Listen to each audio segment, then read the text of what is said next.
பசி என்னை படைத்தது, பசியை நான் படைத்தேன். பசி என்னை படைத்தது, பசியை நான் படைத்தேன். பசி எடுத்ததா? மகிழ்ச்சியாக உணவு சாப்பிட்டீங்களா? அப்பா அம்மா வீட்டிலே வச்சுன்னு பத்திரமா பார்த்துக்கொள்ளுங்கள். நிகழ்ச்சிக்குள் போயிடலாம். ஐயா, பசி உங்களை படைத்தது ஒற்றுக்கொள்கிறோம். பசி எப்படி நீங்கள் படைத்தீர்கள் என்று பலருக்கு சிந்தனைகள் வரும். அதுதான் என்னுடைய 2 பிள்ளைகள். ஃபஸ்ட்டு பையன், 2வது பொண்ணு. புரியுதுங்களா? அவங்க 2 பேருமே என்னுடைய உடலில் லேசாக இருப்பார்கள். தந்தை தான் ஃபஸ்ட்டு கருவை வடிவமைப்பது. புரியுதுங்களா? வடிவமைத்து தாயிடம் போவார்கள்.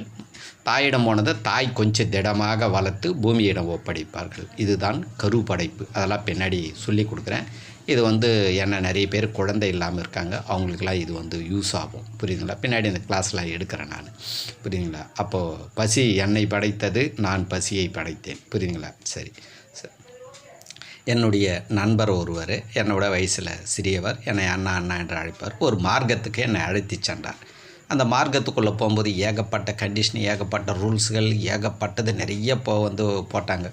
சரி, கொஞ்சம் அதெல்லாம் கண்டிஷன்லாம் கொஞ்சம் கட்டுப்பட்டு அந்த பயிற்சியெல்லாம் கற்றுக்கின்னு பயிற்சி செஞ்சுக்கின்னு வந்தேன்.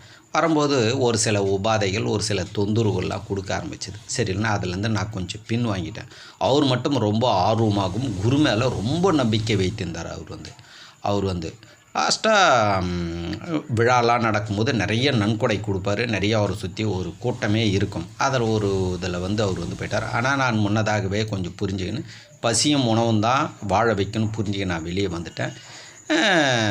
அப்புறம் அதில் நான் எவ்வளோ சொன்னேன், நீ பயிற்சி கொஞ்சம் குறைச்சிப்பா, இந்த பயிற்சி செய்யணும், ஏன்னா உனக்கு இந்த பயிற்சி பற்றி தெரிலண்ணா அப்படின்ற மாதிரி என்ன ஒரு மாதிரியாக சொல்லிட்டாப்புல. சரி, நான் அமைதியாகிட்டேன். அப்புறம் லாஸ்ட்டாக உடல் உபாதைகள் வந்தது. உபாதைகள் வரும்பொழுது அவராக கூட இருந்த நோய் வரும்பொழுது அவருடைய குருநாதரும் அவரை காப்பாற்றவில்லை. அவர் குருநாதர் சொல்லி கொடுத்த கடவுளும் காப்பாற்றவில்லை. அவர் அம்மா அப்பா சொல்லி கொடுத்த கடவுளும் காப்பாற்றவில்லை. அந்த பயிற்சி கூட இருந்தவங்க அனைவரும் விலகிவிட்டார்கள். அப்போ தான் என்னுடைய சப்ஜெக்ட் அவருக்கு புரிஞ்சுது. இப்போ தானே அவங்களுடைய சப்ஜெக்ட் புரிகிறது.